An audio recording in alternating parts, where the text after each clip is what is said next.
afternoon all. I can see lots of you joining, which is good. Just give it a second for Zoom to catch up. I can see lots of new names and also some familiar names and familiar faces, which is great.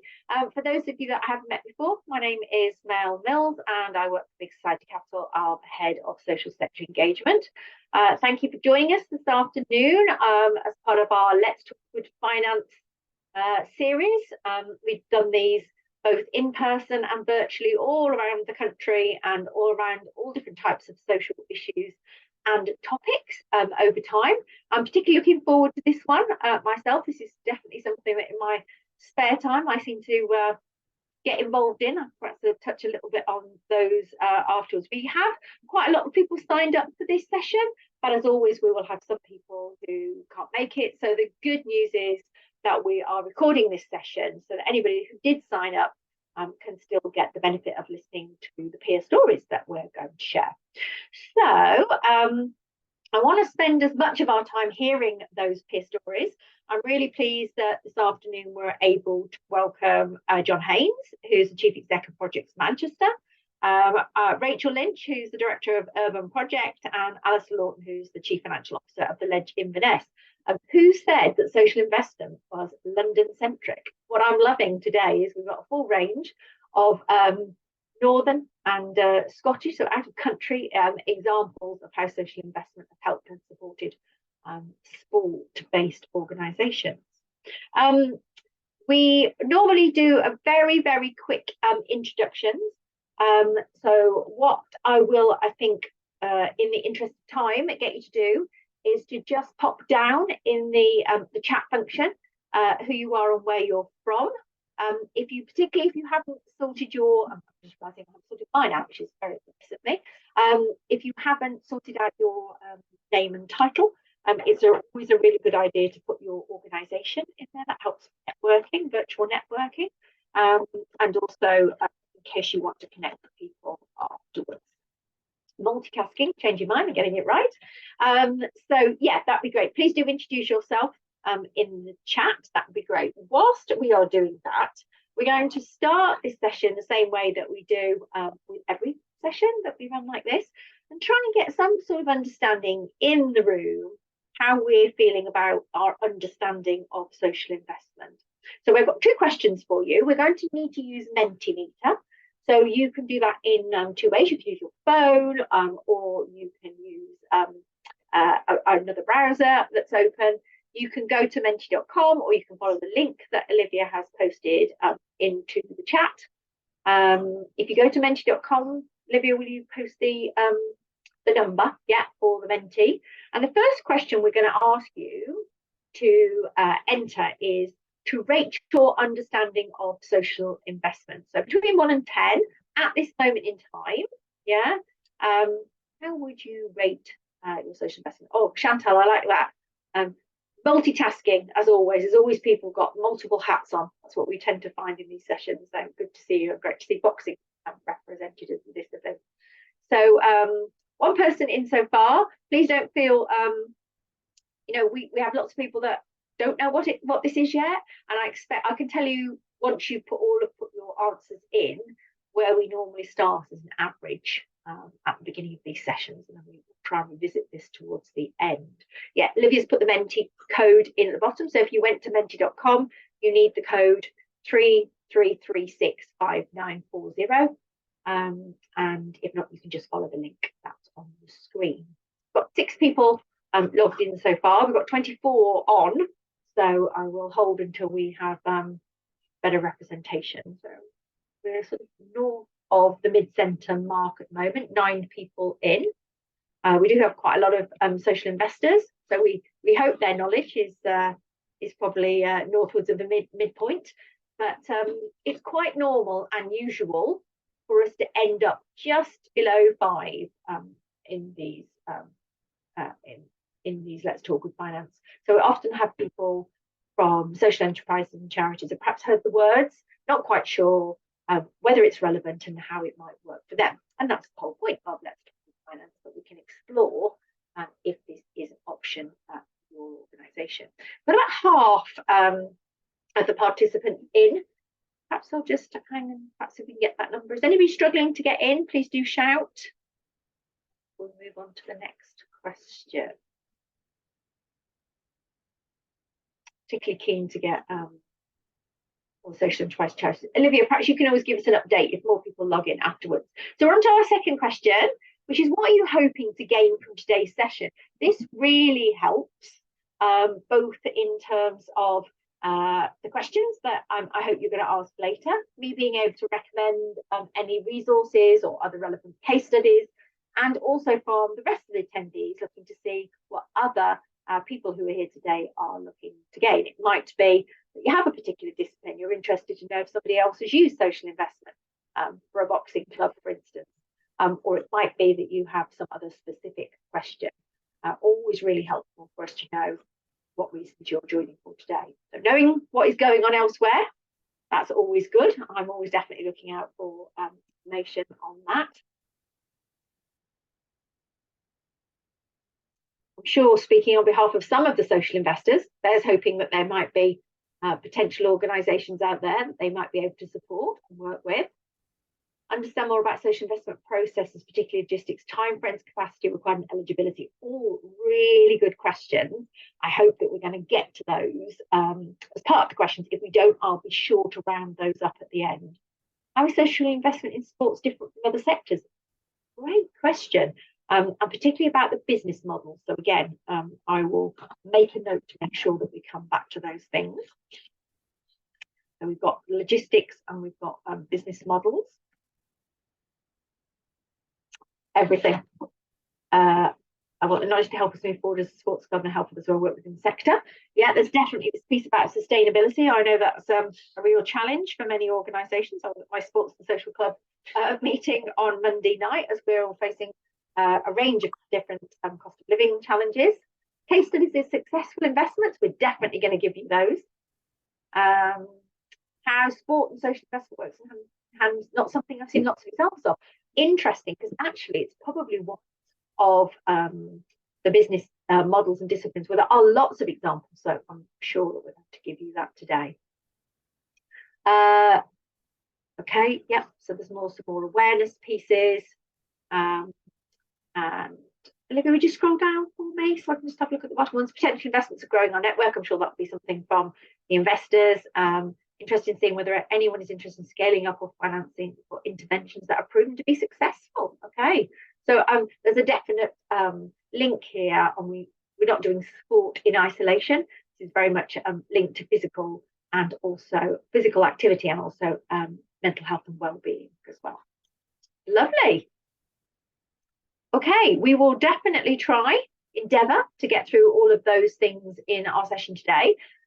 If we don't, or I forget them, or I've written down, and you have questions, I'm hoping these are the sorts of things that you will ask the peer speakers for their experience. But I'm going to kick off and start and talk a little bit about what is social investment. Some of you said you wanted broader understanding. I know that we ended up, I think, Olivia, where did we end up on the Mentier? At a sort of just about high 6s, 7, as I say, a little bit more, a little bit higher than perhaps our usual Let's Talk with Finance events. But as I say, we have quite a lot of investors and support organisations here.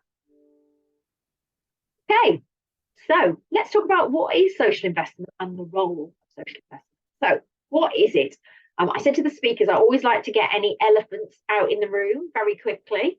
So social investment is the use of repayable finance to help an organisation achieve its social purpose. Simply put, it's not a grant. Okay, so it is money that you're going to have to pay back, usually with interest. But like social enterprise, social investment isn't one thing. There's a range of different investors and a range of different products. So we're going to talk a little bit about those. But what is great about social investment is that we know that social enterprises and charities deal with a range of really challenging issues all around the UK. And the great news is that whether you are in the north of Scotland or the south of Cornwall or anywhere in between, there is no reason, if you have a successful traded business model that can include contracts and services, that social investment could be applicable to your organisation. Okay, so how does it work? Essentially, You need to generate a surplus. I actually don't like the word surplus. I like profit because it's essentially what we need to do. It's only when we've made a profit, we can do something different. And you'll do that through a range of activities, as I say, trading, contracts, grants, donations, and probably a combination of all of those.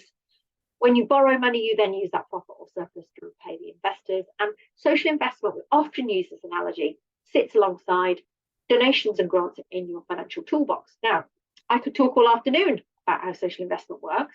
The great news is I don't have to. So I'm going to show you a really short video that does this really well. Across the UK, charities and social enterprises like yours are tackling some of society's biggest problems.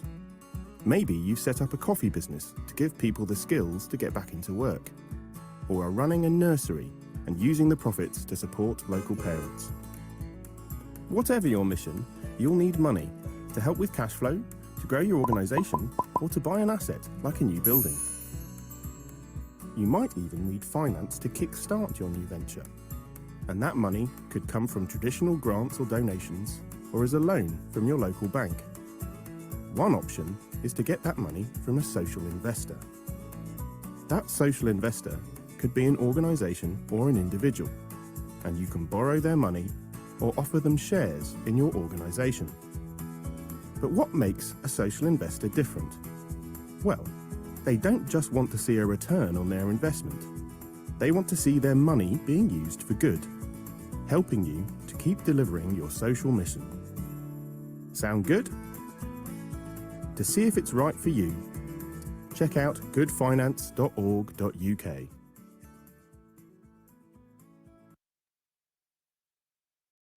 Thanks, Olivia. As I said, much quicker than I could possibly do it. You can find that little animation on our website. I'm sure Olivia will post the link in case you want to share it with anybody else. There's a range of things that come up in that short animation that we're going to chat a little bit more detail about. So I talked about your financial toolkit, and we talked about all of the different ways that you might bring in money. We know that social enterprises and charities often have a combination of different things that they do. And that can include trading with customers, business to business, or with local authorities. And that might be contracts or payment by results work that they do. They may also have grants or donations and fundraising that becomes their mixed income. So the things that we usually say help you to think about what you might need social investment for. We group around these things. Help to buy an asset, probably very relevant to today's conversation for those of you that might want to be actually either buying somewhere to base a sports-based organisation on, or to develop and to convert and to grow or to scale the resources that you have.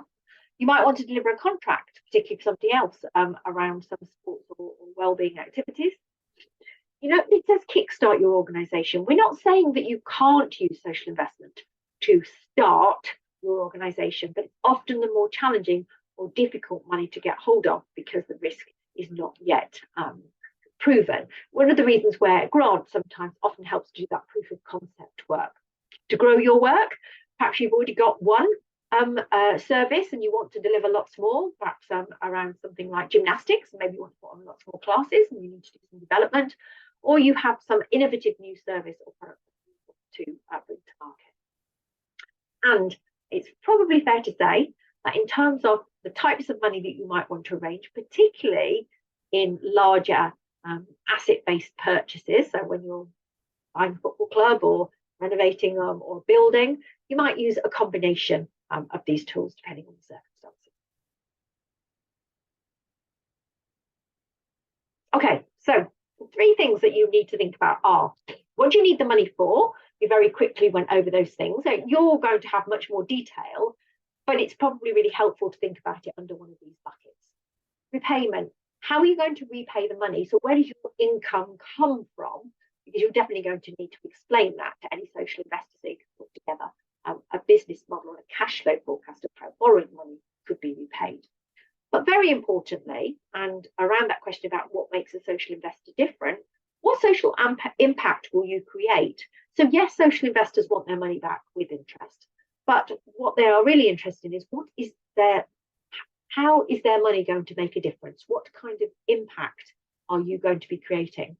probably quite importantly, they're not going to tell you what that should be. Perhaps it's not quite as rigid as, say, perhaps some grant income that might have a definitive set of outcomes they want you to meet. It needs to be that you can explain to the social investor what the difference you're going to make is. We'll bust a myth while we're here, shall we? I have had lots of people over time, and still will get people say, is it right or is it fair? Social investors make money from social impact organisations like social enterprises and charities. Well, you may or may not know that around about 85% of the social investors listed on Good Finance are actually social enterprises or charities themselves, and they care deeply about the impact that their money can create.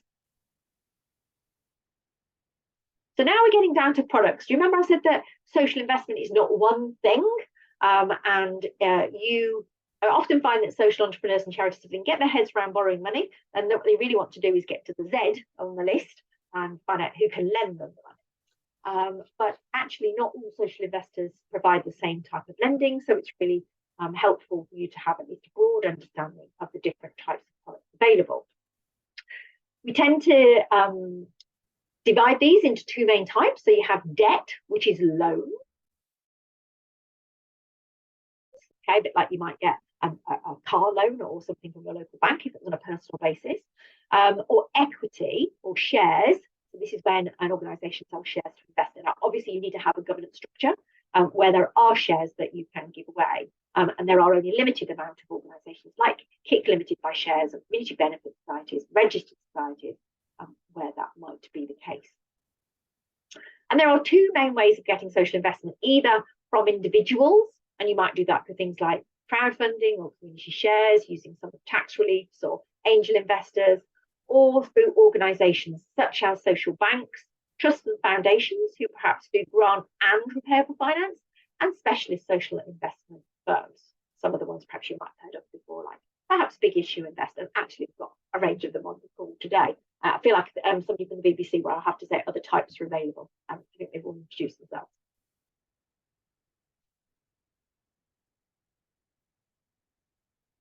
Okay, so let's talk a little bit about who the funders are.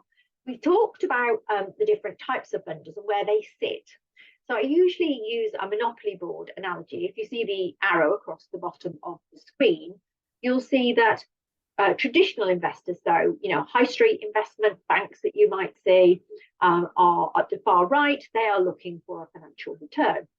Probably a bit harsh, actually. There are lenders who do care about job creation and a range of other things, but probably it's more of a straightforward financial transaction and do the numbers stack up. You then on the far left have philanthropy. So that's grant giving. That's where money is given to you to deliver a service or an outcome, and that is seen as the repayment for the grant. So there's probably not direct exchange of returning the capital or the grant you were given. And social investment sits in the middle. So it wants its money back with interest, like the traditional investment, but it does care about the outcome. And I think I often get asked to say, don't sit on the fence, Mel, where would you go? Well, we are businesses. You need to have a business or a trading model for social investment to be relevant. So the role of Good Finance. Well, our mission is to be the single trusted source of information on social investment for charities and social enterprises. I've worked at Big Society Capital for about 8 years now. I ran a social enterprise before and I raised some investment, so I can truly say that I've sat on both sides of the fence. There's an awful lot of information that exists in the social investment space. It changes all of the time. There's a lot of jargon, and we want to make sure that social enterprises and charities, and bearing in mind we know that your day jobs are busy, have access to information that will help you improve your knowledge, help you to make informed decisions, and connect you to organisations and to investors that you can talk to based on shared values. So all of that we hope that you can find by looking at Good Finance, and I'm sure that's something that we would ask you to take away as an action. So a few things that sit on Good Finance we think are really relevant, perhaps things for you to think about.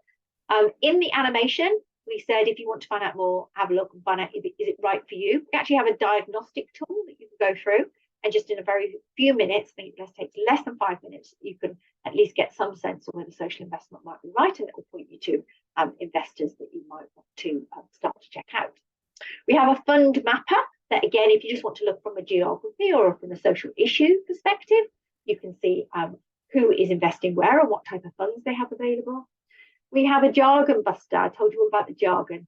One of the things that you told us when we created Good Finances, that you didn't want us to dumb down the jargon, but you did want us to tell us what it meant. And I know through my journey, having to understand things like jargon buster and senior lender or senior debt, and all of these things were not familiar in my vocabulary at the time. So do check out the jargon buster. Most importantly, if you come across a piece of jargon, it's not in the jargon buster, let us know and we will cover it. And finally, the cost of capital. This is probably one of the most hotly debated. It's the thing that you're most interested in, and why wouldn't you want to be? You want to know how much it's going to cost you if you decide to borrow money. There's actually a loan calculator, cash flow forecasting documents, and a range of really useful resources. There's also a short animation that explains how the cost of capital is arrived at. And I'd highly recommend, if you do decide to go on to explore social investment, that you watch that animation too.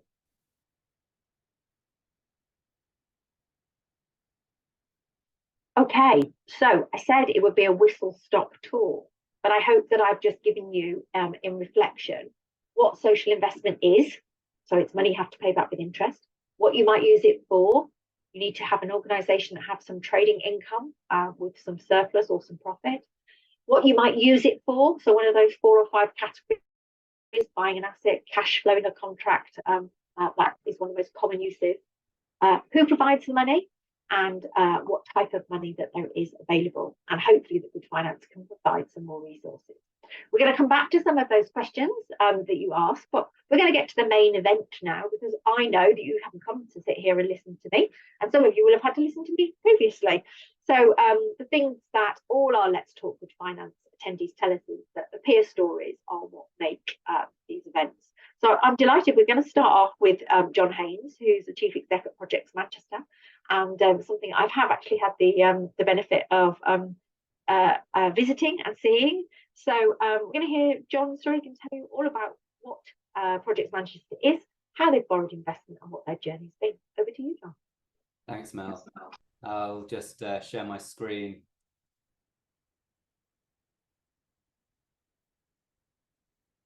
Hoping this is the right screen. Okay.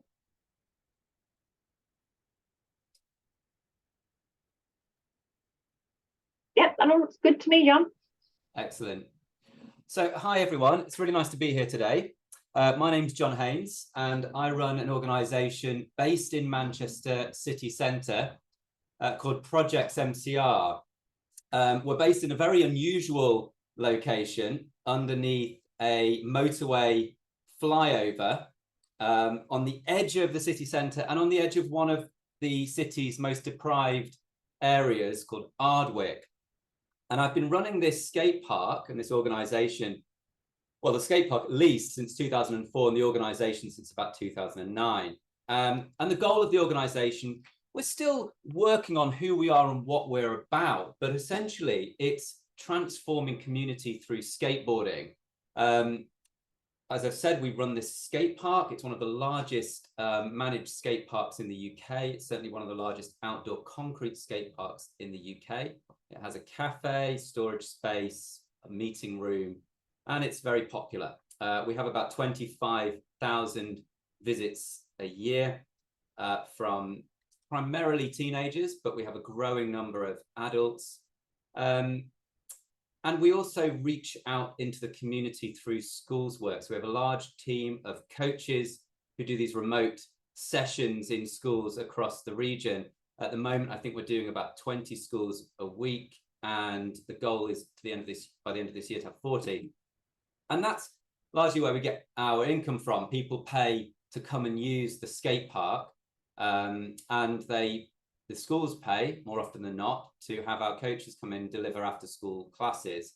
We also receive a significant amount of income through our cafe, and a reasonable amount through things like film and photo shoots. The space itself is quite a dramatic space. and it lends itself to anybody who's into the arts, so film and photography pay quite nicely to use our site. And this is kind of a unintended consequence of what we've built, a sheltered film location. We've done a lot in developing access to skateboarding. Skateboarding had, when I first started, been pretty homogenous. It was largely male dominated. It wasn't very accessible. There was nobody doing skateboarding lessons when we started. So we've done a lot to introduce women and girls, increasing the number from less than 1% to 30% in the last few years, in the last 10 years. And in absolute terms, it's a huge amount, really, from about less than 86 visits a year from women and girls to, I think, almost 7,000 last year. We're working with people with special educational needs as well, and that's an ongoing project to increase access for them. But that's what we do, and that's largely where we get our income from, through trading. If we are getting funding for something, it would be in order to get us to the next stage in our development. So we'll receive funding, for instance, to get into more schools, but then we would convert that into a traded model so that the schools would take up the slack, as it were, as the funding diminishes over time. Now, the reason I'm here today is because we received social investment to expand our facility. From 2004, we realized with this small wooden skate park, about 400 square meters, that we were running at capacity. At least we thought we were running at capacity, and Sports England agreed. And so in 2012, we tripled the size of the skate park to include this large concrete area. It's difficult to show you it all in photographs. And so we had actually two skate parks. We tripled the size of the facility, and that did result in tripling the number of people coming to the skate park. So we went from about 6,000 visits a year to 18,000 visits a year within a year of opening the new facility. But we still had this problem. We realized we still weren't operating optimally. We still had room for more people. The demand was still high. And we were struggling because we had this peculiar road that went straight through the middle of the two skate parks that we had. Nobody knew why the road was there. And everyone agreed that it needed to go, but nobody was really sure how to do it. But eventually we figured out that we could get roads closed. So that's what we did. We also applied for a lease. It took 3.5 years to get a lease on the entire site. So it's 80 meters long, 18 meters wide. And within 6 months of getting the lease on the land, we'd raised £660,000 to develop a new larger centre. So here's a drawing, a plan view of where we were. So you had the old wooden skate park represented by the letter B, and then the 2012 skate park with A, and then C is the road. And we wanted to join those two spaces together and build a cafe, a meeting room, the room that I'm in now, the office, and storage space for all the coaching boards that we use to go out into schools. So we put a plan together. We asked Sports England for £500,000, and they said no. But what they did do is surprise us with a novelty check at the National Lottery Awards in, I think it was actually maybe late 2017 or early 2018, and gave us £100,000, which got us off the starting blocks. After that, we spoke to social investors. So the first one we came across was GMCVO, who were local to the organisation. They're a few hundred meters away from our site, and we had a relationship with them already. Now, one of the reasons we were looking at social investment was because, to put it bluntly, social investors tend to be less interested in the project being sexy and more interested in it being financially viable. That's not always the case, but our feeling was, and our experience was, that a lot of funders aren't as interested in funding things like floors and storage containers and toilets, which are essential for running a good business, whereas social investors tend not to be interested. They want to support the project because it has a social objective, and it has sound finances. So we got the loan. We got it slightly too early, if I'm honest, and I felt a slight pressure to take it on slightly too early. I think we did ask to delay that, but they suggested we didn't. And I think at the time we just took on the loan, and ended up having to pay it earlier. we've managed to do that, and we've actually managed to pay off that investment. At the same time, we're exploring other options. So we were already applying for Veolia Environmental Trust and Power to Change early in 2018. The early conversations had already started happening there. And Veolia gave us another surprise. They capped their application at 70,000. They ended up giving us this, just if they could give us more money. We asked them how much. They said we'd like to pay for the rest of the project. So that was unexpected. And at the time, the project was valued at about 400,000. So we just needed 253,000 to make it work. And so they gave us that. We wanted to extend the project further. So we asked Power to Change to help us do that. They initially gave us 174,000. That had to be increased because the costs of the project continued to escalate. Not because we wanted to expand it, but because of things that were outside of our control and things that we couldn't have predicted. Now, Power to Change put us in touch with the booster scheme. A lot of these funders are kind of interconnected.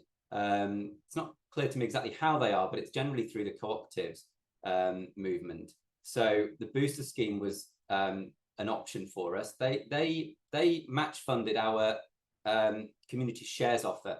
So that was one of the ways that we raised funds. So it wasn't just through grants, it was also through community shares and through social investment. So we raised 64,000 through individual and business investment through shares, and the booster scheme doubled it, which was incredible. But we still needed more money. Building Control came back late in the day and told us that they didn't consider the site a temporary site, which is what the architect had applied for, a temporary structure. And the threshold for things like energy efficiency and structural integrity are much higher for a permanent structure.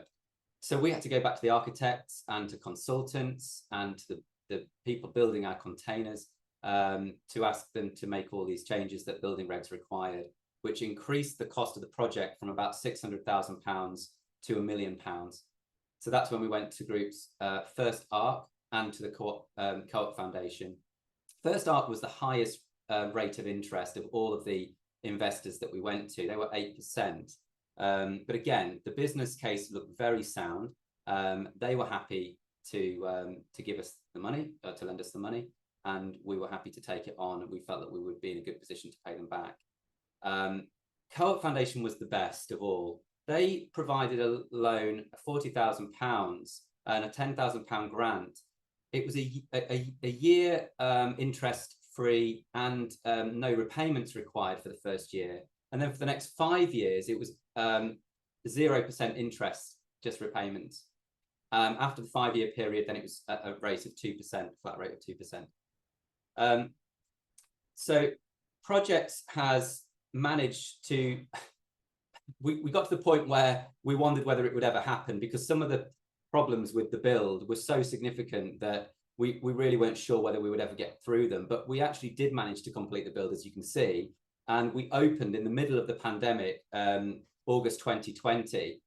And one of the amazing things about this space is that because it's outdoors, we were able to open during the pandemic, during lockdown, when certain restrictions were released.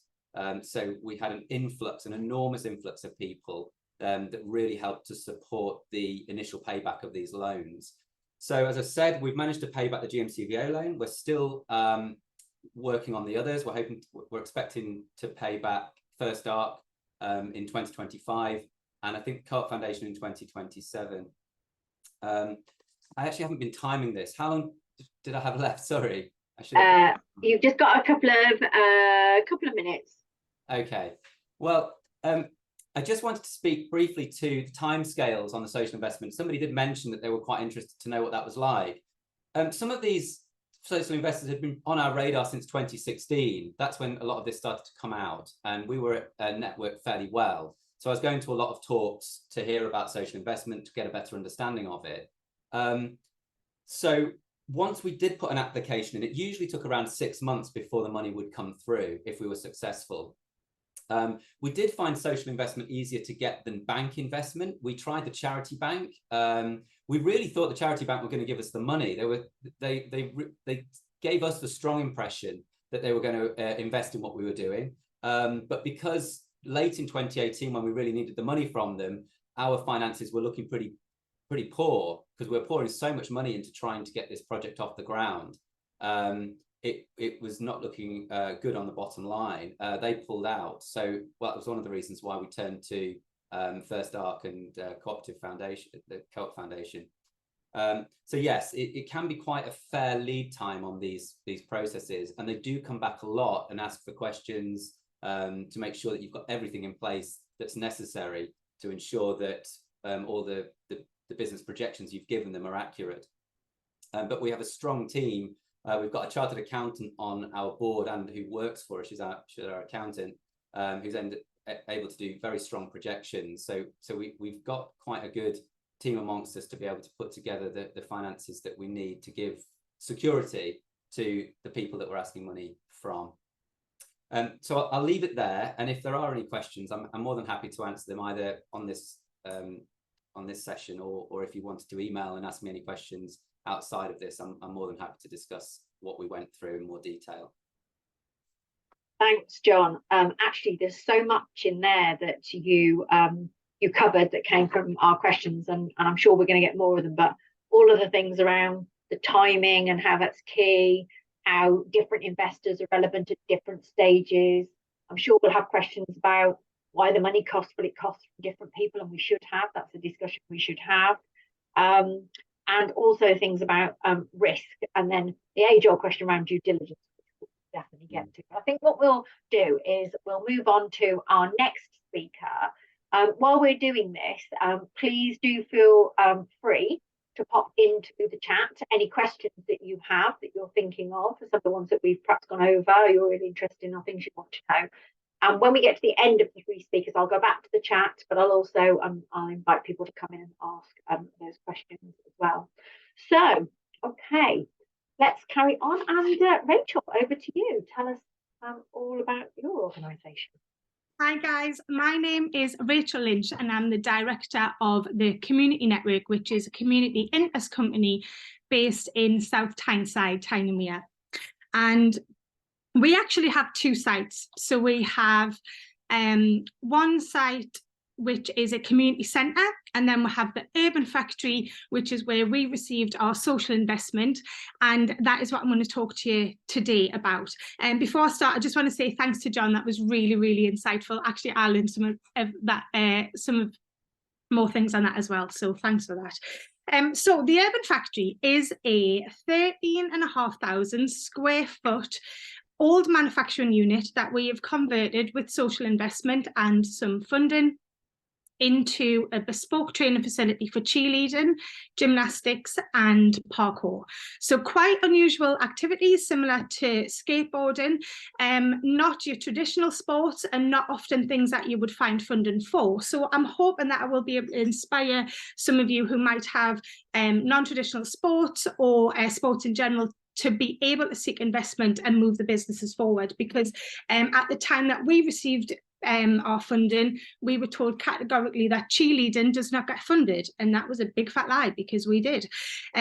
So I like to say that my entrepreneur journey started by me giving an inch. I got an inch of an opportunity and I literally took the mile.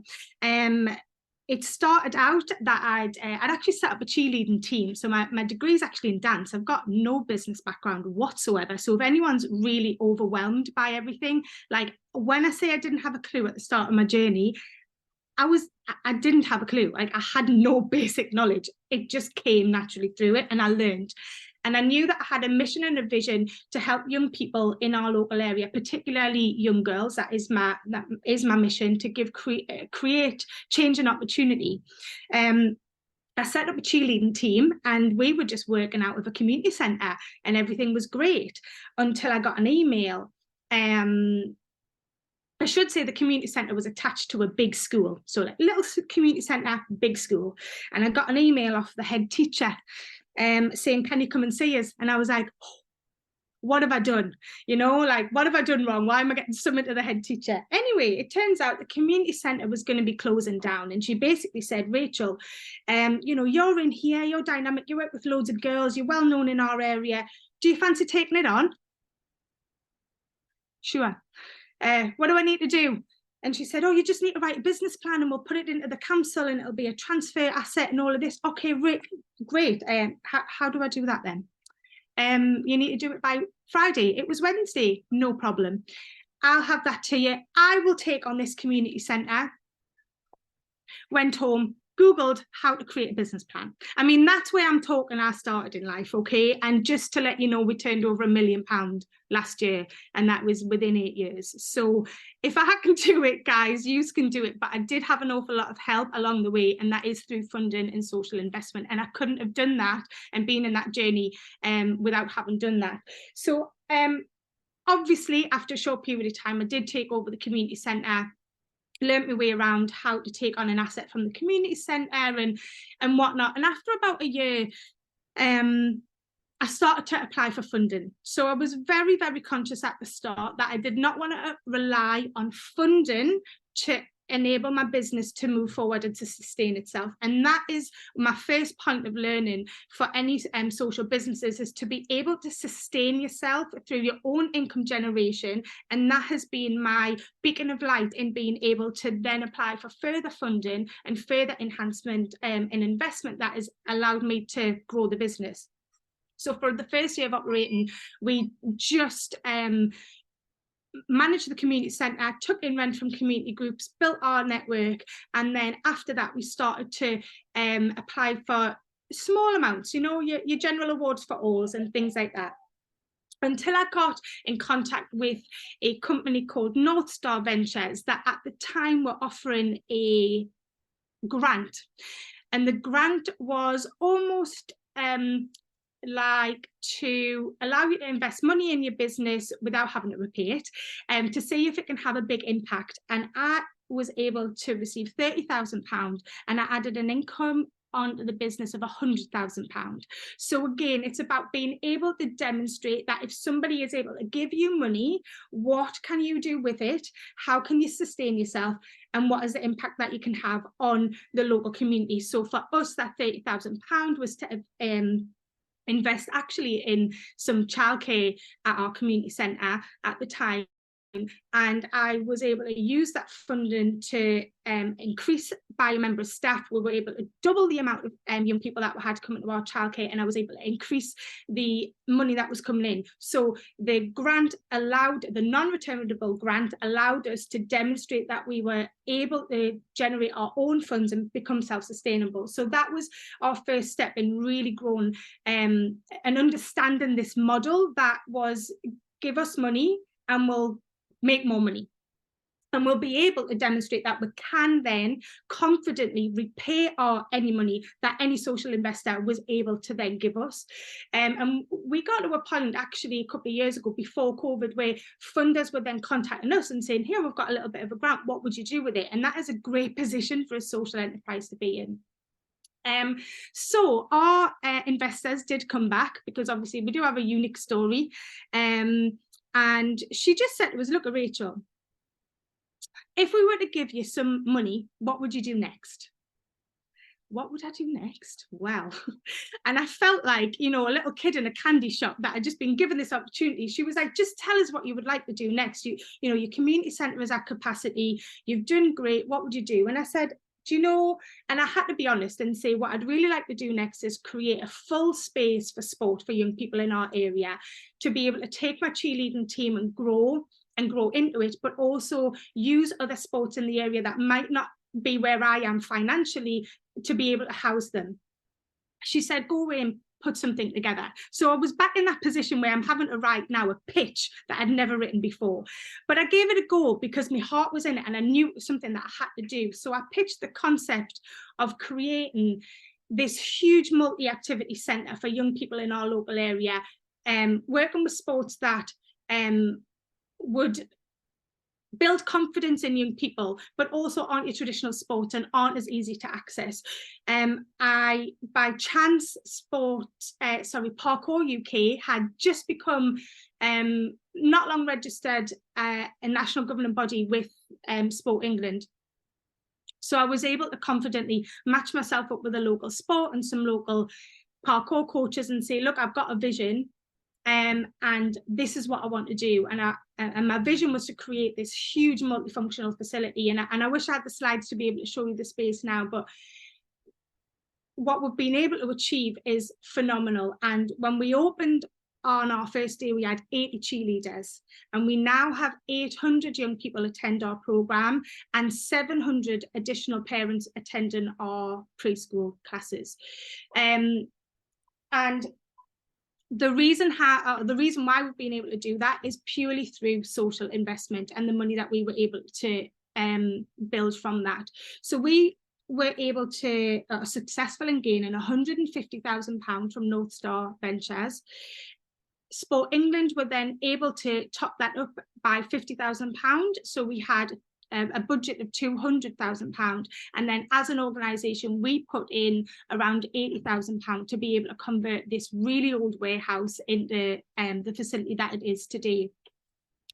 And the biggest thing that I wanted to put across today, more than just investing in the money, more than how to set yourselves up, was something that happened in COVID for me, and I don't know if this was typical across the country, but when COVID hit and we had to shut down, it was the most devastating thing that can happen, but especially for a business that has prided itself on being self-sustainable, and then you don't have that self-sustainable income. And funders at the time then reverted to funding people that were going to close down because they relied on funding, not people who were self-sustainable because we had a source of income. Our social investment company rang me within a week of this whole thing kicking off and said, stop your payments, we will sort this out, do not worry about this money, make sure that the building can remain yours, i.e. cover the rent or whatever until we know what is happening. And that was the first time in COVID that I actually cried, because at that point I was in some kind of survival mode. But the fact that the company that I used to gain funding with was more than just giving me money.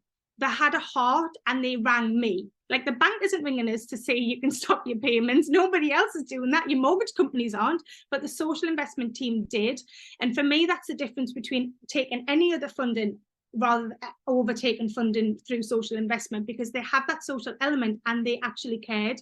So we were able to pause our social investment payment during that short period. Well, it wasn't a short period of time, long period of time. But then after that, then we started making, when we could, as soon as we could, we were able to then start making payments off the interest. Before then, we started making capital. And for me, that was our lifeline. So not only did social investment allow us to create this phenomenal space for young people in our area, it also then saved us at the most heartbreaking time when we had to close. And I think that for me is, it was critical. It was absolutely critical. And we're now 5 months away from paying it off. I actually can't believe it. Obviously, we're a bit behind from when we would have, but we're so close to having paid it off. And then, we're going to have thousands of extra pounds a month to be able to reinvest in our venue, because we have made sure that our income completely covers and more the investment that we're paying back. And then when we are finished paying that back, we've got so much more money to then be able to take the business up to the next level, possibly get ourselves a second venue, because we are pretty much maxed out here at the minute. But the other things that we have then been able to do, very much like John, is work with schools. So we generate an income of around £120,000 a year just off our schools programme. We work with 42 schools in our local area. We have a contract with them. They come in, they do parkour, gymnastics, cheerleading, they just run sports days here. We run big sports festivals at the venue, and we also send coaches into schools as well. And then when was it?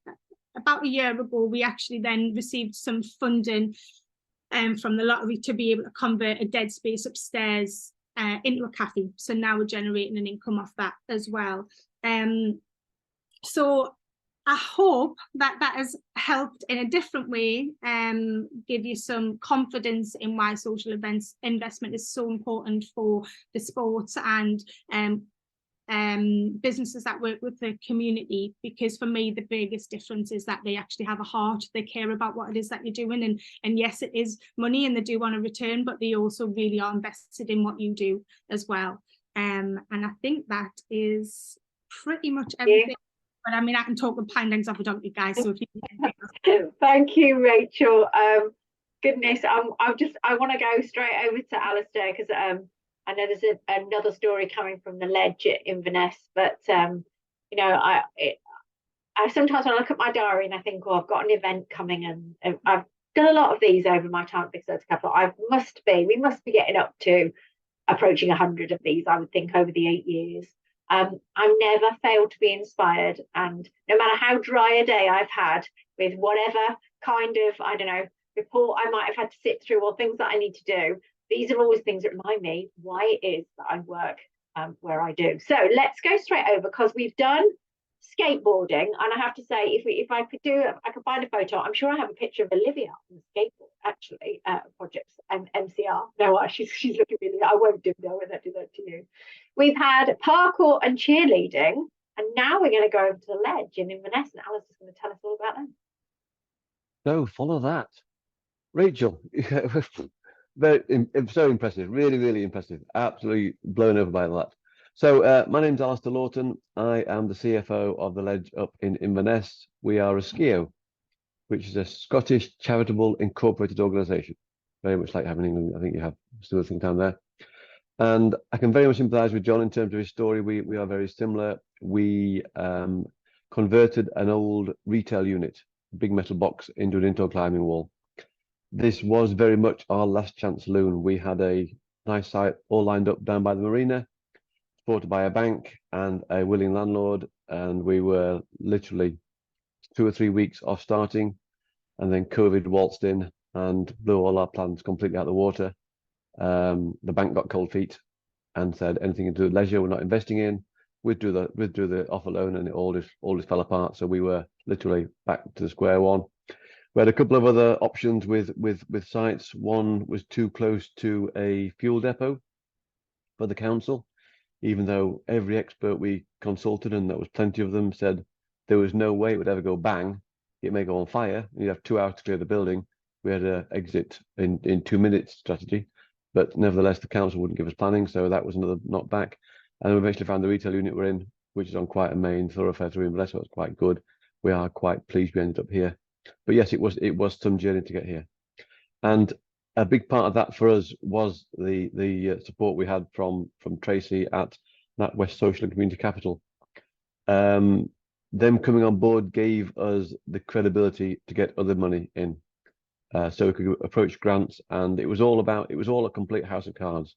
We needed to raise, I think at the time we were aiming at just over 850,000 for the conversion, and it was all if you get this, we'll give you that, and if you get that, we'll give you this. And we had to put a whole package together of funding, and it was hard to get anyone to commit until we had some strong blocks in place. And Tracy and her team put those blocks in place for us. They enabled us to say, we have this money, therefore you are safe to give us grants, and you are safe to other loans came in as well. And it was the glue that held it all together. So that was the biggest thing for us, and that's what made the whole thing work. So what do we do? So we're an indoor climbing wall, and obviously a charity. And what we do is people that can afford to come and pay and play do so. So we have a commercial side and a charity side, and we use all the surplus from our commercial side to support our social impact plan, which helps a number of vulnerable groups in Inverness. Primarily so far, they've been children on the brink of exclusion and some care experienced kids. And they come in and we introduce them to climbing and to bouldering and give them confidence. And I sit here in the office quite a lot of the time because I'm the accountant, so I'm in the background. But when I do get a bit head in my hands because of all the spreadsheets and various things I'm trying to deal with, I go downstairs and see the kids, and it just really inspires me. We get some kids in here. I remember one young girl who had absolutely zero self-confidence. It was on the floor, and just teaching her to boulder and teaching her to climb. She came in saying, "I can't do this. This isn't me." And you know, she wouldn't get involved. But we got some great members of staff, and they got her engaged, and they got her bouldering, and now she's climbing. And she went back to school saying, "I can do that, and therefore I can do other things. And the teachers fed back that she was transformed at school because she had something that the other kids couldn't do because she came here to bouldering, and so she had that was her special power. That was her secret weapon, and her confidence went through the roof. And that's what makes it work for us. That's why we do it. So we do have that bit of a dichotomy there. We are on half of our organisation is commercial and half of it is charitable, and that is a balance that we have to sort of juggle every day. There is more we would like to do, but we just simply can't afford it at the moment. And we, in terms of the support we give, some people to schools come and pay sometimes, and sometimes they don't, and we have to weigh that up whether we want to support a school by offering them free places or severely discounted places, or whether we're trying to charge them what we need to cover our costs. And there's definitely a balance there, which I'm sure you're all coming across. And that is improving slowly as schools suddenly are realizing the benefit of what they get from coming to us. But yeah, there's still a balance there. Our aim is to be absolutely inclusive. And I know there's been a lot of talk about getting girls and women involved in sport. That's certainly been a big part of what we do. Our head route setter is a woman from Germany. Well, she's actually from Glasgow, but she went to Germany to learn. And then two of our lead instructors are women as well. And we have ladies' night on Wednesday nights. And there is always that battle to get girls engaged in sport through that 13, 14, 15-year age group when they tend to drop out. I've got numerous friends with daughters, and they trying to get them to come here and get involved and keep engaged. So I absolutely sympathise with Rachel about keeping that going. And once they are engaged, it's great. And we've got lots of role models here. And I would say that we are at least 30, if not 40% female participants now. Bouldering and climbing seems to be that sort of sport where it is open to all, and you can learn, and you don't have to be strong. In fact, the better climbers we have here is technique. It's not strength.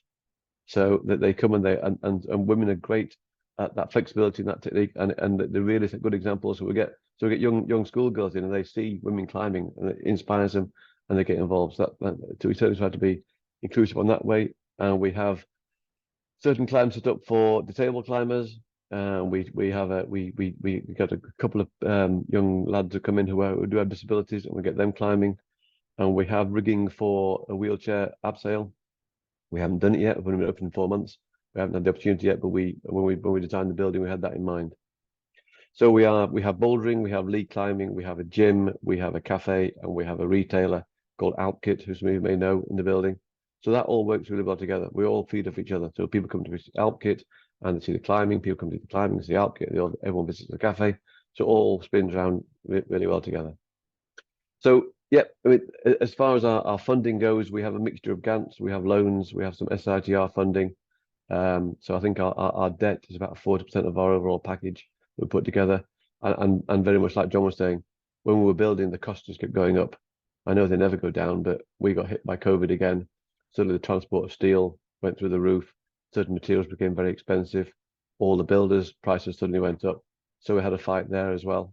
And again, we managed to extend the amount we were borrowing from social and community capital. Again, that helped us because it felt at the time like it was almost running away with us, and we were desperately trying to keep hold of it.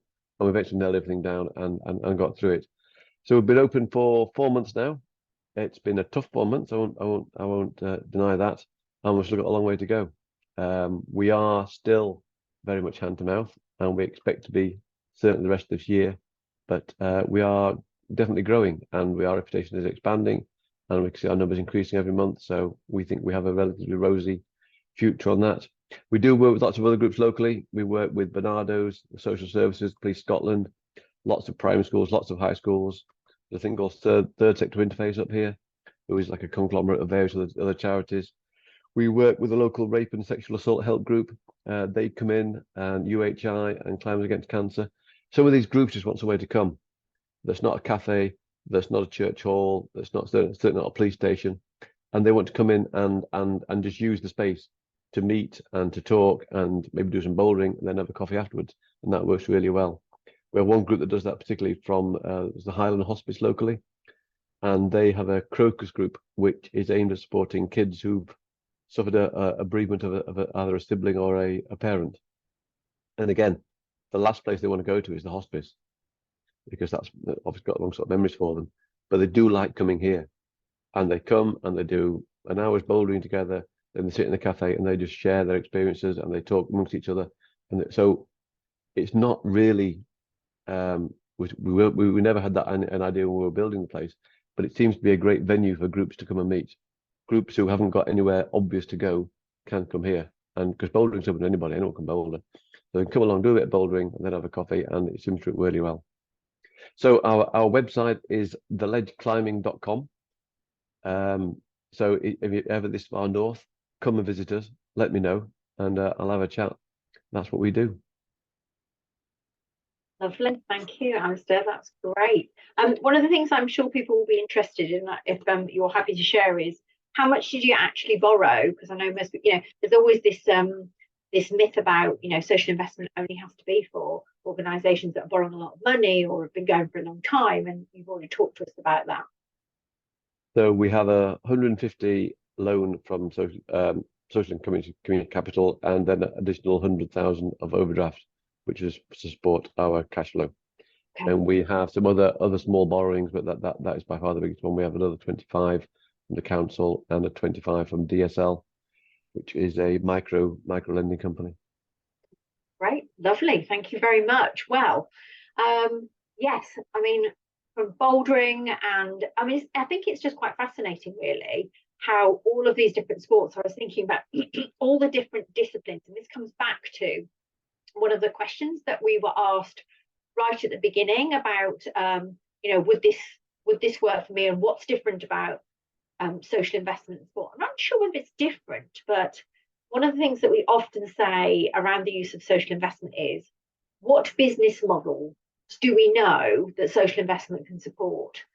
Well, in a wide range of sports disciplines, there is a sustainable business model, either because there is an asset that's being hired for use, for bouldering, for cheerleading, or for skateboarding, or there is a coaching or a skills-based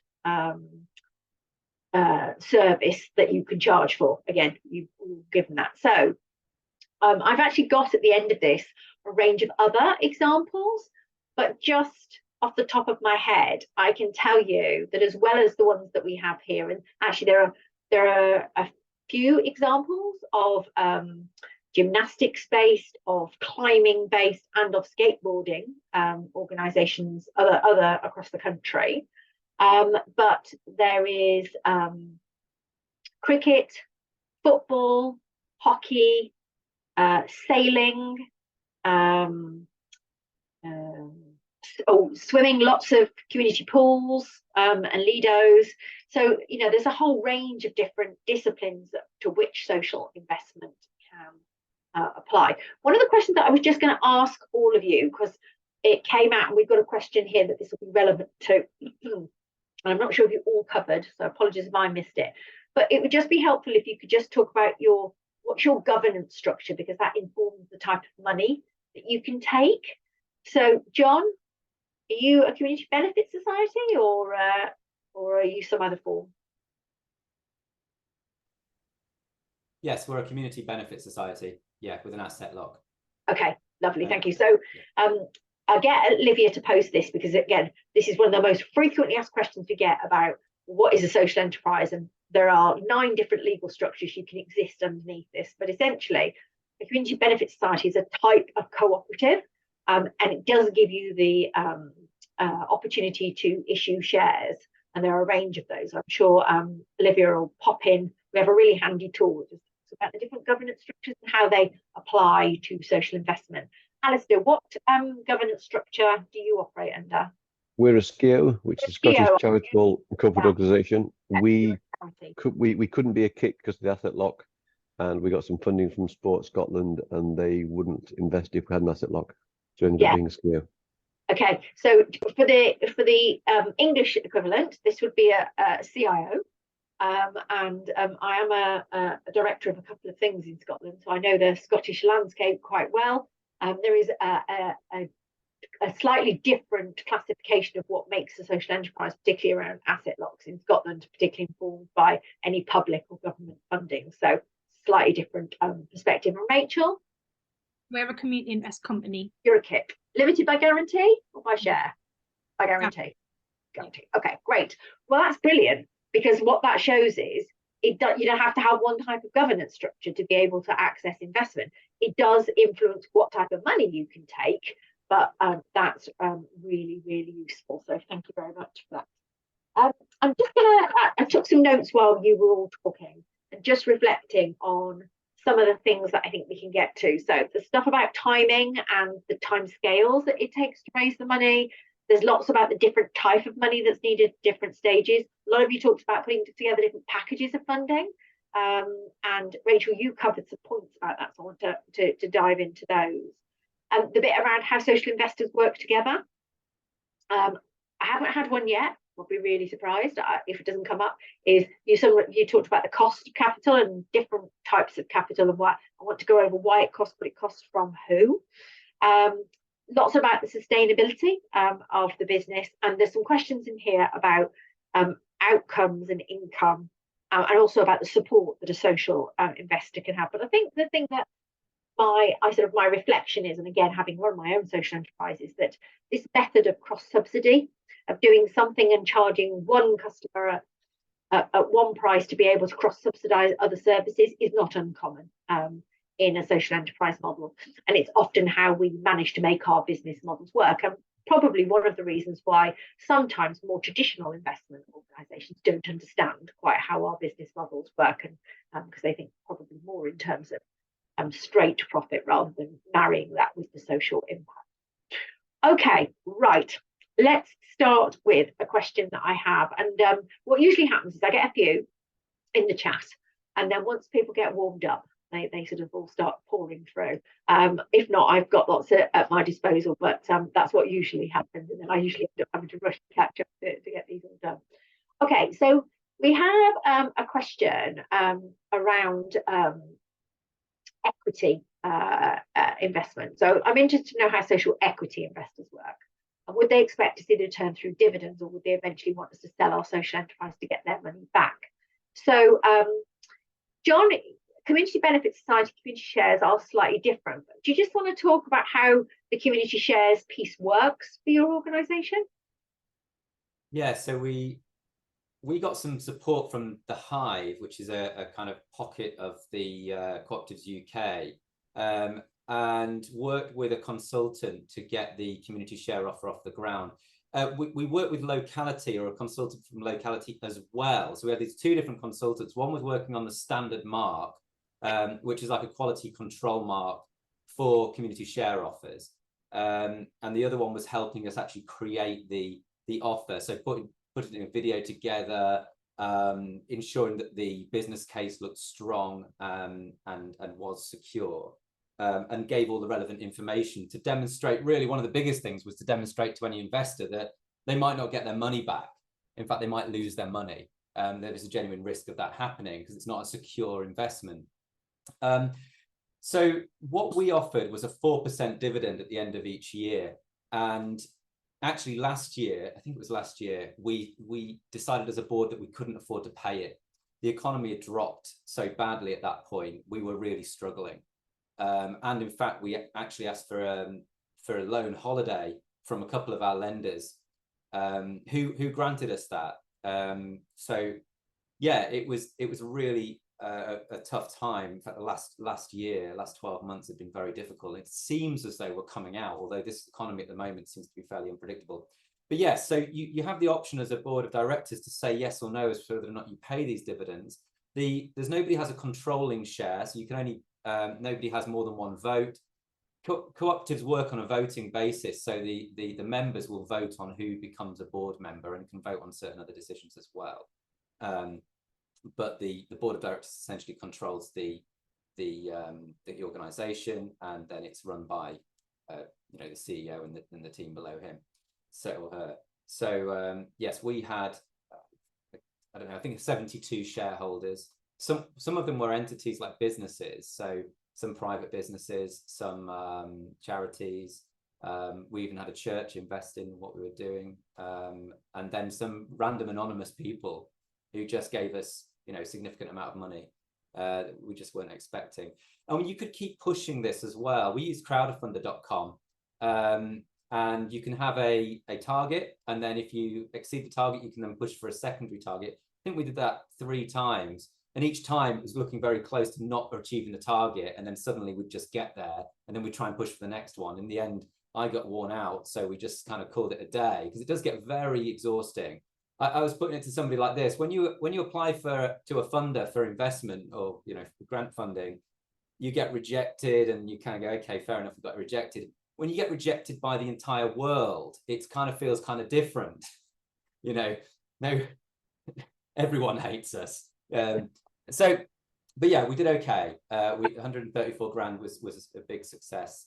We had been looking at a bond as well, which was, I kind of wanted to do it just to say that we'd issued a bond, because it was kind of quite a unique way of getting investment. But the platform for that, FX, I think they're called, or ETHX, I imagine it's FX, it didn't quite have the same reach as crowdfunder.co.uk.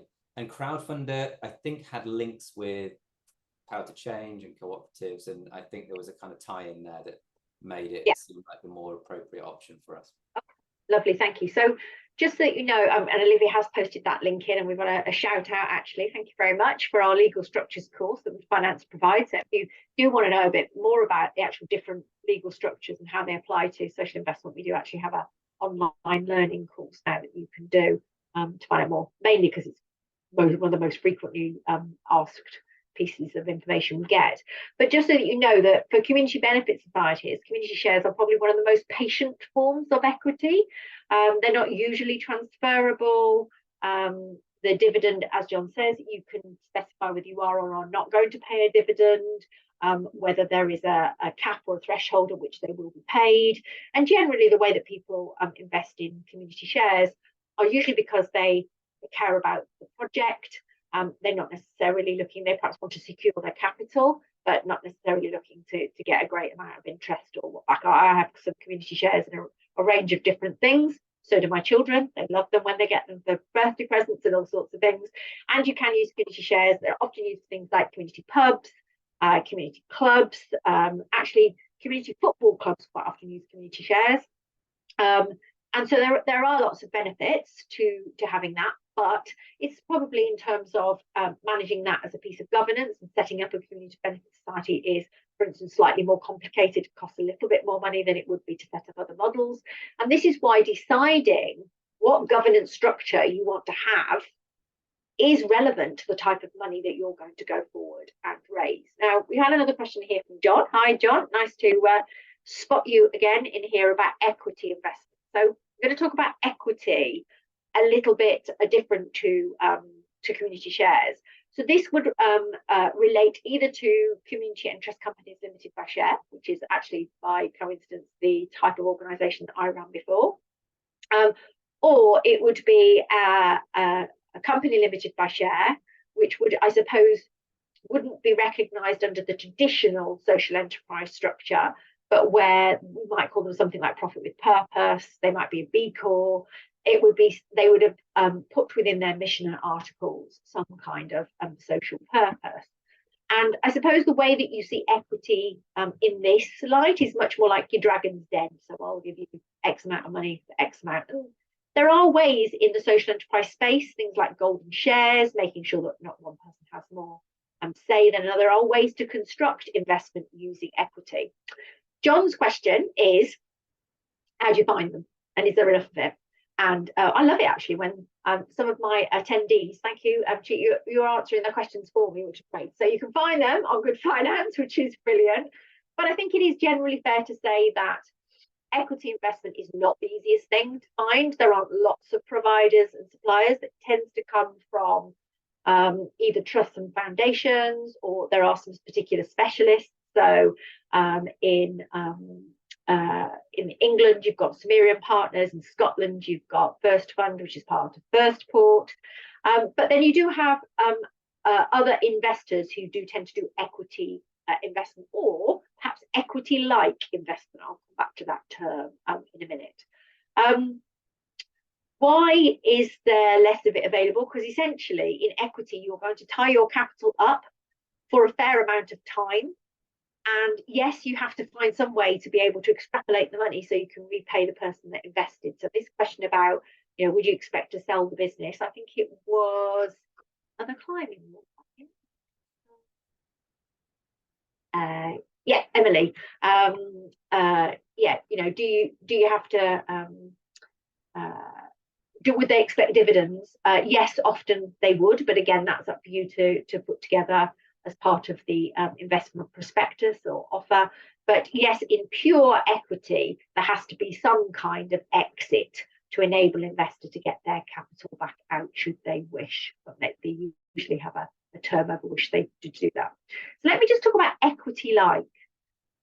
What is equity-like? Well, equity-like is a type of debt, all right? So it isn't a type of share, but it's the idea of calling it that or trying to construct a product like that is it acts like equity. It is as patient as it can be. It responds to the needs of the business. And Tracy and I have had lots of conversations about this and what flexible finance is. I suppose it's the ultimate in terms of what you would expect as flexible finance. What I would say is that don't get completely hung up on the product type. It is probably more about understanding what money you need to do what over how long.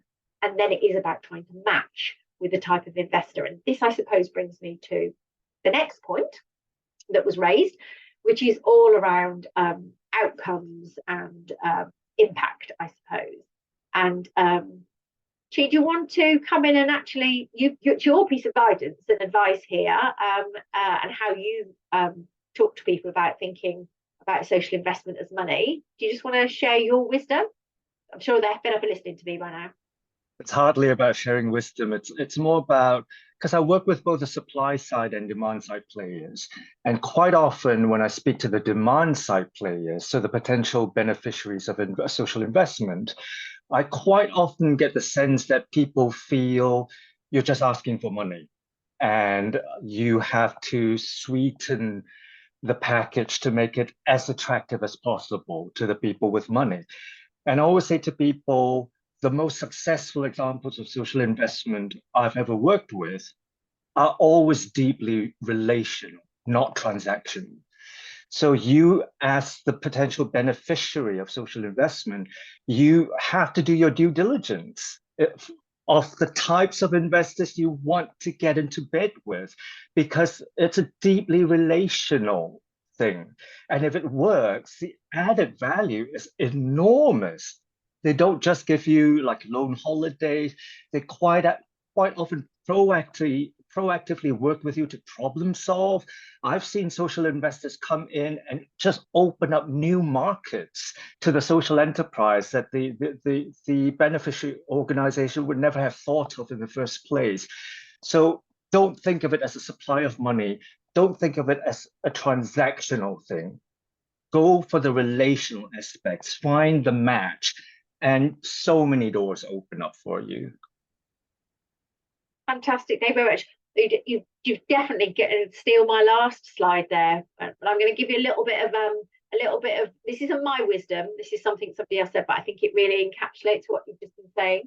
I have a social entrepreneur that I've known for a very long time.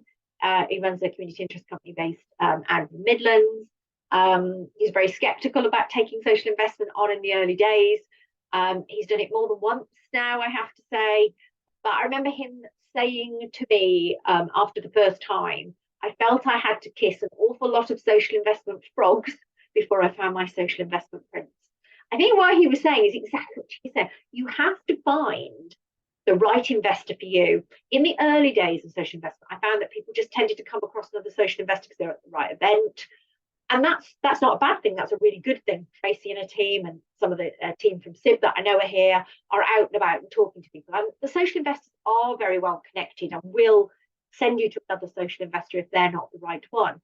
But you are right. This is a long-term relationship. Whether you borrow debt over 3 to 5 years or you borrow from a social bank, maybe over 10 to 15 years, you need to know that this is somebody you can go and pick up the phone, or in Rachel's case, they'll ring you, and that's not an uncommon story. We were tracking for all of our portfolio for Big Society Capital, we were tracking that everybody in the portfolio had been caught, because we know that people will be sitting there worried, scared, thinking about what a mainstream bank would do. Will they call the loan in? Are the people that you want to support no longer going to have that asset? So it's a really funny thing, Rachel. When I get asked what makes a social investor different, it's quite challenging sometimes, because I want to say what really makes them really different is when the chips are down and things are really difficult. That's where the difference comes, because definitely no social investor wants to call their loan in. That's the last thing they want to do. They won't lend you the money if it's the wrong thing to do. They do not want to see your business fail. They definitely don't want to contribute to that. Okay, Gemma, I'm really interested in your comment, because this is definitely something I think that's connected to some of the other things that we've said around the advice you'd give around governance structures. Because I echo this one. Do you want to just elaborate on what you put in the comments? Yeah, sorry, I was just getting my video to start. Yeah, so I think so often we get approached, and we're an investor in sport and physical activity, and if we do some startup funding as well, so people aren't always incorporated at that point, and they might say, oh, what should we be? How should we incorporate? Should we be a charity? And we never give advice in terms of that. But I think equally, when you're applying for social investment, they say, oh, we only invest in charities. Don't think, well, necessarily you need to become a charity, because there's cons and positives and benefits and negative aspects of becoming a charity as well. So kind of consider all options and think about where you might want to go longer term. Potentially you might want a 5-year loan, repay that, then you've got that freedom after that to make sure you're set up, because you do find changing once you're already in existence is very difficult and complex and potentially quite expensive. So it's kind of, but it can be a challenge to know what to do at the start as well. So it's not an easy thing. Great piece of advice. Thank you very much. I mean, it's so true. I think that's why we get asked so much about governance structures. If I had £1 that I could give to any one of the social enterprise or charities that I would support it with, for the times I'm asked what's the best legal structure, there's no answer to it. Is there the best? There's what's the most appropriate for what you want to do. Okay. I am going to come to one more question that's in the chat, and then I'm just prepping the speakers. I'm definitely going to come back to you to say, you know, what's one piece of advice or guidance, something you wish you'd known during this journey, and then one tip or something that you'd say that you want to wish anybody else that's thinking about doing this. What would be your tip to them? So one piece of advice, or one piece of learning, and one tip. Great.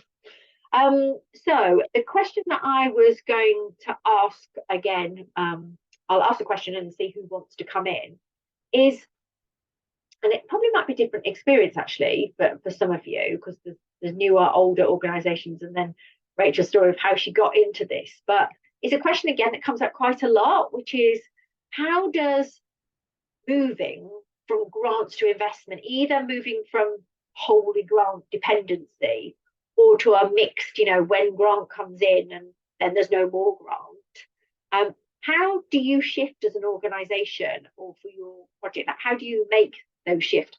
How intentional was it? I think Rachel's given us at least some guidance of that. But perhaps, Rachel, you can reflect on, well, what happens when you're in a different situation, when people are coming to you saying, what could you use grant for? And are they coming with, you know, lots of restrictions, or do you have a lot of flexibility that others wouldn't have? So do you want to start off with that question around how do you make that transition? No problem. I think for us, it was something that just allowed us to really, sorry, the sun's not waiting here. It was something that allowed us to really build our dream. And genuinely for us, we would not have been able to create the space that we had without the social investment. It was really daunting to be able to move from that. But I think the process, and it links into finding the right ones for you. It was about, and I didn't have to kiss many frogs because they came and kissed me. But it was about the relationship that built, and knowing that they had already given us a grant and I'd been able to successfully demonstrate that was what I was able to do with it, and then moving forward, the hand holding throughout the process. So for me, I had to create obviously a full investment package. We had auditors come in and do full audits over our accounts, and they held my hand through the whole process so that I didn't feel like I was just going to them to ask for money. So I don't know if that quite answers the question so much, but moving from the grant to the investment really is about finding the right support through that process, so that you don't feel like you're just going to sign up for something and have all this money to pay back. It was being helped to advice on asking the right questions, even if the questions were to them. Like, I didn't know what I didn't know. I didn't even know what questions to ask. So they provided the full support package through training and education to know that, so that they knew I was completely comfortable and knowledgeable in what it was that I was taking on. That makes sense. Lovely. Thank you. That's great. Alistair, what about you and the balance? I mean, you know, again, the challenge in times of your build and getting open, and I know you said you're 4 months in, but yeah, how does the sort of mix of grant and investment work for you, particularly perhaps on with a newer organisation? So we're still looking to raise further grants wherever we can. We're not completely over the lip of the capital payments yet, so we are looking for other bits and bobs here and there. So my bit of advice was going to be that it doesn't finish when you open the doors. For a lot of these places, you need to keep going and keep relationships with people and keep things moving along. So I mean, we were always going to be a mixture of grant and lending. It was we were never going to get enough grants to cover the whole thing. So there's always going to be some lending in that. So that was our design from the start. So we didn't really transition. That was always part of our business plan. So we were lucky that we just delivered what we were aiming at in the first place. And there's nothing wrong with that. There is a place for grant, and you know, but it is the fact that, and I think Rachel did this really well for us. If your dependency is on grant and you have a cohort or responsibility for a set of people that you want to, and your grant comes to an end, and nobody else. I think actually, John, let's go to you, because you did this point really well around the, you know, what grant wants to fund against what social investors want to fund, and what the difference is. So do you want to pick that point up? Yeah.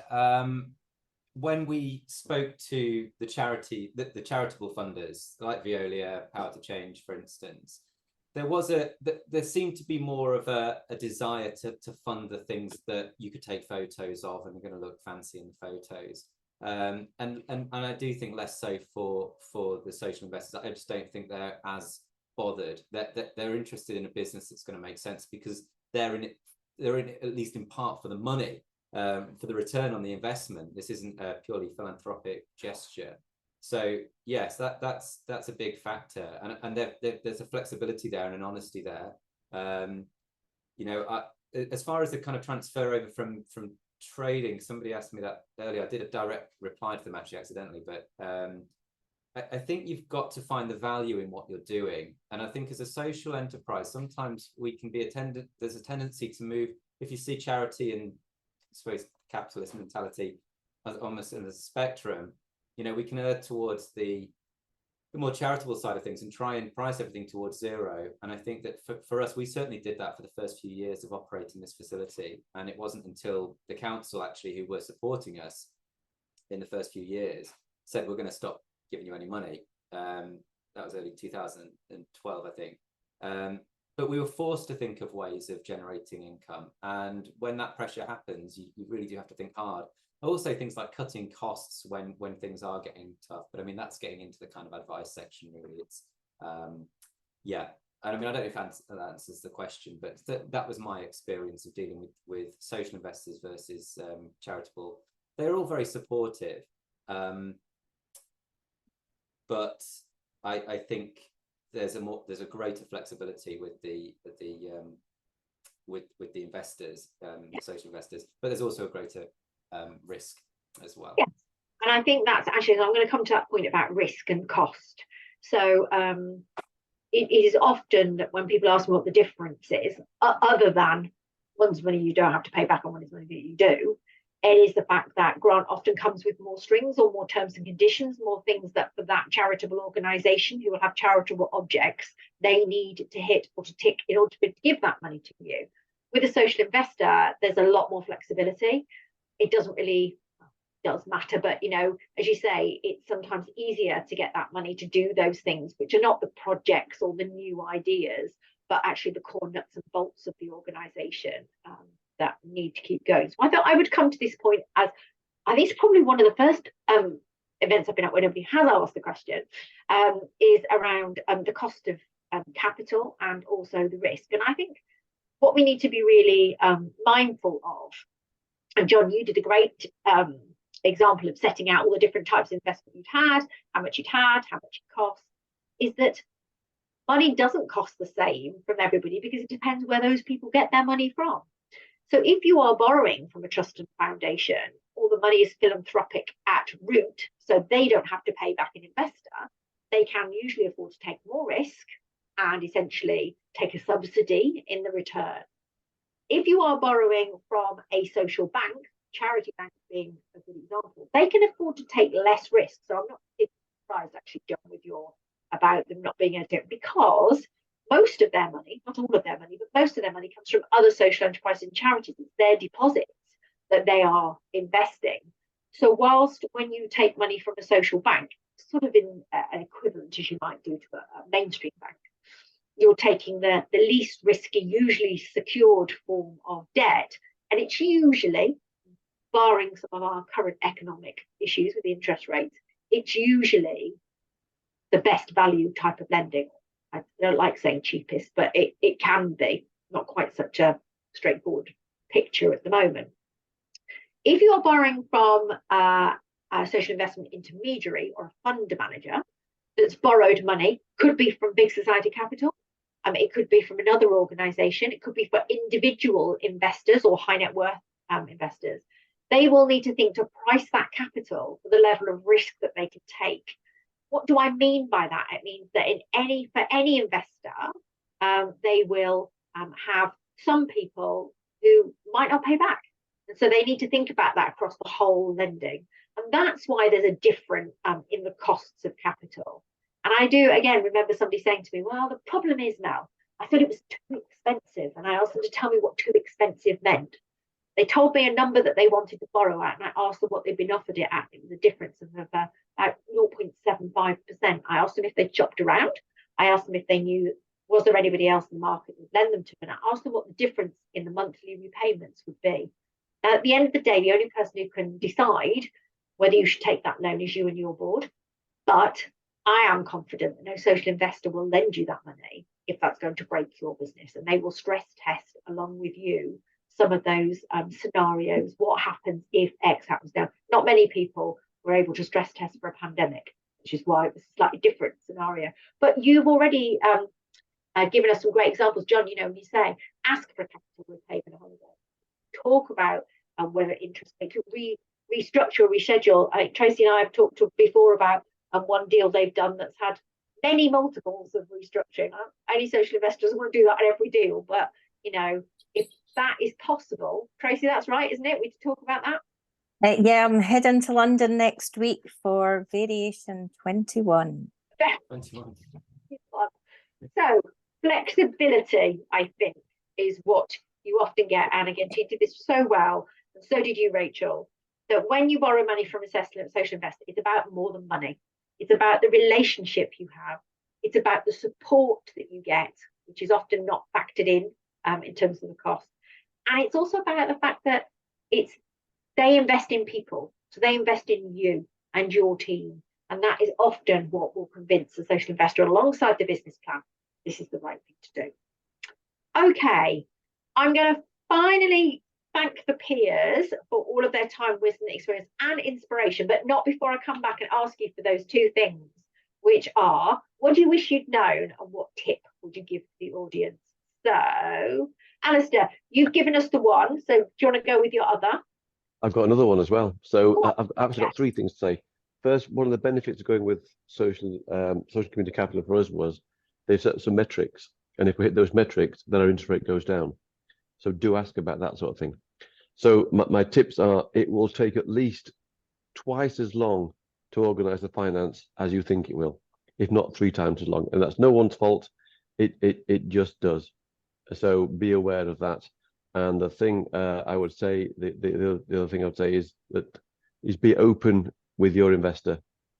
So I try and keep Tracy up to date as where we are with everything. And I think she's coming up next month, so that'll be a heart-to-heart over a cup of coffee, and we'll share where we are, warts and all, and that will keep things ticking along the right direction.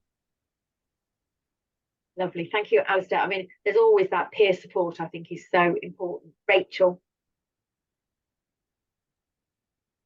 Do you know what? It's a personal one, but I wish I knew that I was capable at the very start, and I think I might have approached it a little bit more. So I would say if I can go from 0 income to £1 million in 8 years, annual income that is, then you guys can too. And you just need a pinch of passion and a good network around you, and you can achieve anything and do some really good things for your local community. Thank you, Rachel. We need a little sprinkle of Rachel, I think. Go on, John. And just feeding off what Rachel said, really, about having good people around you. Don't panic when the costs escalate massively. It's a scary thing. If it's your first capital development project and you see the cost double, just always reflect on HS2 and you'll feel a lot better. But we had somebody close to us, not on our board, and this is key. I think having people with experience of capital development projects on your board will be beneficial in times like that, because otherwise your whole board's going to be panicking. And ours at times were, and that's not a good time, because when people panic, they can behave in a way that suddenly starts to not feel very supportive anymore. And I felt at times that I wasn't being supported well by the board and was left to deal with it with other people external from the organisation. And the funders themselves who are dealing with these kind of capital investment projects all the time, and they realize, actually, you've gone a third over, but that's not the end of the world. You've got 50% over. Okay, you know, we've seen this before. Don't worry too much about it. You'll find the money. So yeah, don't panic. Just try to figure it out. If there's value in the original business case, then there's still value in it, even if the costs of the capital have gone up, because you're basing it on trading, not necessarily the. Yes, you're going to have to pay it all back, but it's just going to take slightly longer because you're borrowing more money. I think that would be my advice. Don't panic. Don't worry. It's normal for that to happen. Lovely. Thank you, John. And actually a really key point that we haven't covered, which is about just the value of making sure that you take your board with you, and that your board is created with the skills and the balance that you need to feel supported as the director or the chief executive. We have some great resources around social investment. Again, other boards sharing their experience, called Get Informed Social Investment for Boards. I've always got a bit of a magician here. I'm sure Olivia will make that pop up in the chat shortly. So again, there's some stories. If you've got board members who are a bit worried or skeptical and want to hear from another board member about how they tackled that risk, then that can help as well. You've been absolutely amazing and brilliant. See, it's why I always say it's the hear from the peer bits are the best.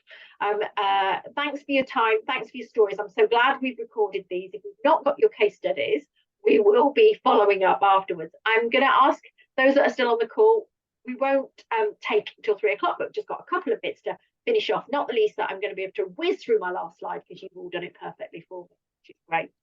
Okay, lovely. Thanks, Olivia. If we just switch now to, I just want to share a few more case studies with you, really. I talked about some of the different examples that are there.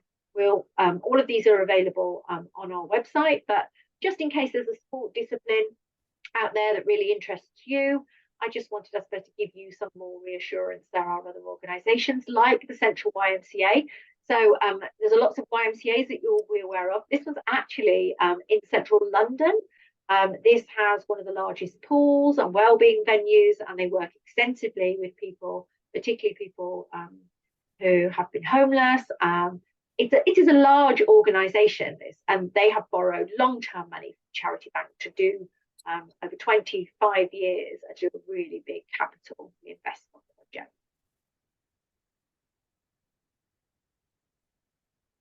Circus Strong, I love this. Again, another Yorkshire-based organisation. Here we're using trapeze skills to help people, particularly people the LGBTQ plus community who are struggling either with their mental health and well-being, and to use circus skills and trapeze skills. And they, I suppose, in complete contrast, have a 3-year debt-based loan and this is very much around startup turnover, and this is a small loan of 35,000. I haven't mentioned before, but the average first-time investment for social enterprise charity is around £50,000, but it is possible to get smaller amounts of money too. Omnis Circumvado, this is a community interest company. They particularly specialise, a specialist sports coaching company who provide inclusive and adapted physical activities, so for people who have disabilities. And again, so this is a blended finance product. We actually heard a bit about these. What does blended finance mean from a social enterprise charity point of view? It means that you tend to get a portion of grant and a portion of loan that's repayable. You get them all from the same organisation, and often people then think about what that looks like as a compound rate of interest when they need to repay the money. And that was 20,500 that was invested. So again, about half the average amount.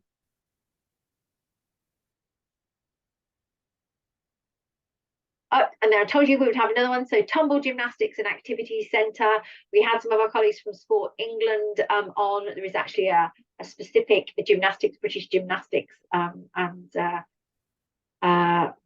tie-up around a fund that specialises in trying to invest and expand the opportunity for young people or all communities, particularly those communities who don't have access to gymnastics. This is Football Club. I thought I needed to put this one in. This is football and multi-use games area seem to be my areas of passion and sport. So this isn't Manchester United, just in case anybody's worried. I think they've spent enough money. But FC United of Manchester, so a community-based football club, but based in a very similar area. And they actually used community shares to be able to raise their investment. They were using a particular tax relief, which unfortunately no longer exists. But again, just shows what was interesting in their community share offer is they offered two options around a dividend or rate of interest. So you could either have a slightly higher rate or a lower rate, and they would be able to put more social impact back into their community. And interestingly enough, most of their investors went for the lower rate. Okay, so this is the last slide, 7 lessons learned. I think my speakers today have done this absolutely brilliantly for me. I usually have a few to skip over, but social investment is not benevolent money, the elephant in the room. It's money you have to pay back with interest. I think we're clear on that one. Impact matters. Again, I don't think I need to tell you that, but all of the social investors that have been on the call have illustrated it and have house speakers. It's about much more than the money. It's about the support. It's about the relationship. She said, I have known social investors to go into contract negotiations to be able to tell the local authority that they will provide the cash flow facility. I've known social investors to help recruit board members with specific skills. There's all sorts of things that come with that relationship. Honesty is always the best policy.